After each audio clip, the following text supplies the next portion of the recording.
Charlie Karver wasn't a bad man. He wasn't even an unlucky one. Not really. Just stuck. At 43, he'd been chasing a dream that never quite let him sleep. Every night, after work at the insurance office, he'd climb the narrow wooden stairs to the attic, his sanctuary, his prison, and try to write himself into another life. One with bigger rooms, softer voices, and maybe a little light coming through the windows. He'd been doing this for 20 years. 20 years of drafts, rejections, and quiet humiliation. 20 years of Sarah rolling her eyes as she lit another cigarette and said, "You could have painted the kitchen instead." Sarah wasn't cruel, just tired. The kind of tired that turns love into static. She was softer now. Weight she blamed on stress, though Charlie thought it made her look comfortable, homey.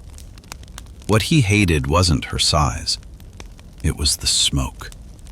The constant smell of ash and bitterness that clung to her hair, her nightgown, her kisses.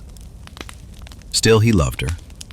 Loved their 2 kids, the chaos, the overdue bills, even the dog that chewed through his slippers. He loved it all. But he wanted more. Not greed, not fame, just validation. He wanted the world to see what he saw when he wrote. Once, 5 years ago, he'd self-published a little horror novel called Whispers in the Cornfield. It sold 1,000 copies, half of them to coworkers and cousins, but for a brief, glittering moment, he'd been someone. People emailed him, asked for autographs. A podcaster interviewed him for 13 whole minutes. He'd been glowing for weeks. Then the world moved on, and Sarah reminded him that the credit card bill hadn't. The attic wasn't much to look at. A low ceiling, 1 naked bulb, boxes labeled Xmas stuff and baby clothes, and a small wooden desk that used to be his grandfather's. The air smelled like old books and insulation. Charlie would pour himself a glass of vodka, cheap stuff that burned like regret, and stare at the blank page. Sometimes he'd write a line or two before the silence got heavy and the walls seemed to lean in, listening. Tonight felt no different.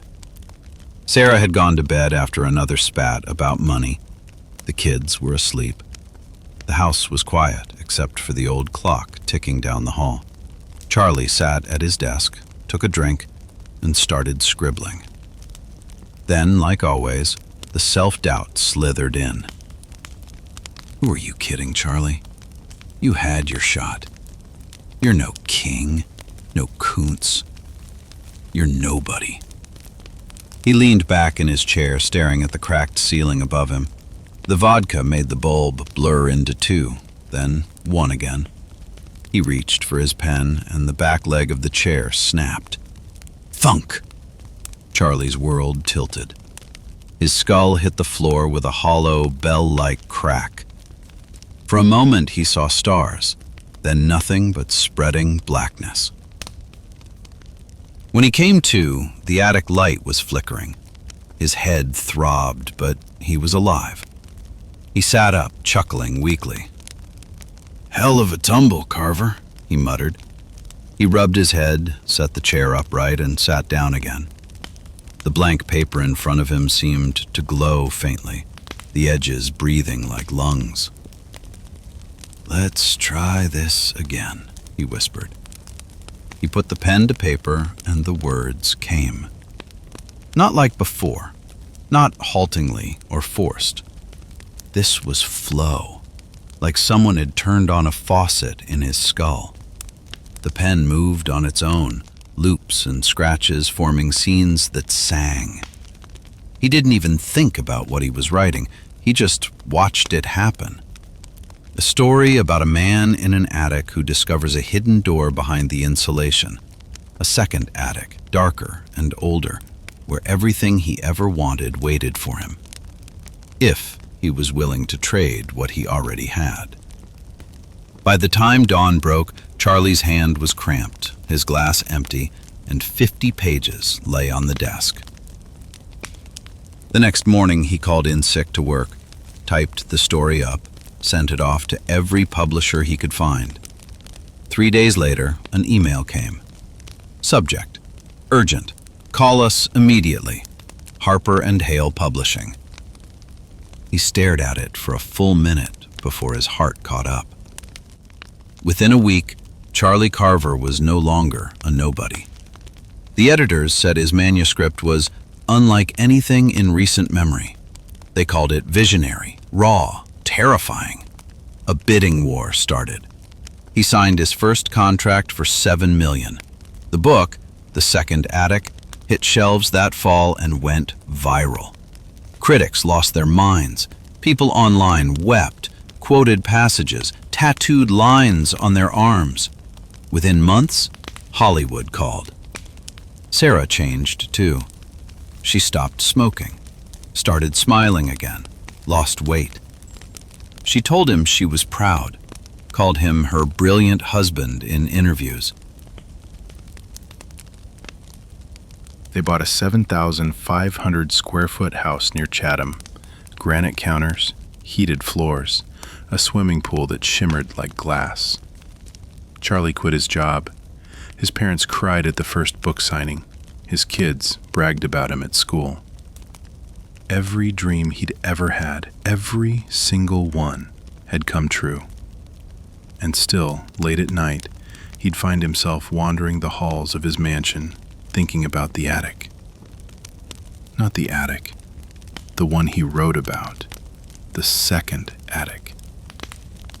Sometimes he'd hear a soft thumping noise when the house was quiet, like something shifting above him. Once, he swore he saw a shadow under the door to the attic, moving slow and deliberate. He told himself it was the wind.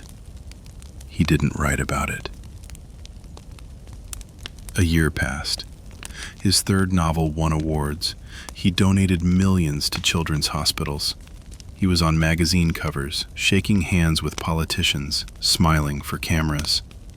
But the dreams began to rot. He'd wake up in sweat, tasting dust. He'd dream of the old attic, the real one, and the thump his skull made on the floor. In those dreams, he'd see Sarah again. Not the new one, with perfect teeth and gym-toned arms. The old one, the tired one, the one with the cigarette and the soft sighs. "Charlie," she'd whisper, "come home."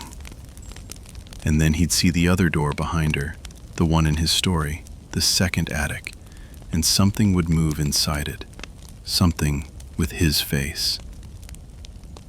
The doctors said he was showing signs of brain activity. Sarah wept when they told her. The kids held hands and prayed. The machines beeped, slow and steady. The ventilator hissed. Charlie's parents stood by the bed, gray-faced, holding each other. The pastor murmured something about mercy, about letting go. Sarah nodded through tears. Her hands shook as she lifted the cigarette to her lips, unlit, just holding it there like a habit she'd forgotten how to break. The doctor checked his watch. "Whenever you're ready." Sarah whispered something to Charlie's still body. No one heard what it was. Then she nodded again. The doctor reached down and unplugged the ventilator. Inside Charlie's mind, the applause thundered. He'd just finished another signing, 50,000 people all cheering. His publisher had announced his new movie deal. His children were running around the pool, laughing. Sarah was curled up beside him on the couch, looking young and beautiful, her hand on his chest. He leaned back into the softness of the chair, a $15,000 mink recliner, or so the salesman claimed. He sipped his brandy, savoring the day. It had been a long one, meetings, interviews, magazine shoots, but he couldn't be happier. He looked around his perfect home, his perfect life, and smiled. "Finally made it," he said softly. He reached for the lamp and flicked the switch. The light went out. In the hospital, the heart monitor gave one long, thin tone. Sarah pressed her forehead to his hand. "We love you, Charlie." The pastor said, "Amen." The machines went silent. But up in the other attic, the second one, Charlie Karver opened his eyes. The room smelled like dust and smoke. The paper on the desk was blank. Somewhere in the dark, a typewriter began to clack on its own. He smiled. "Let's get to work," he said.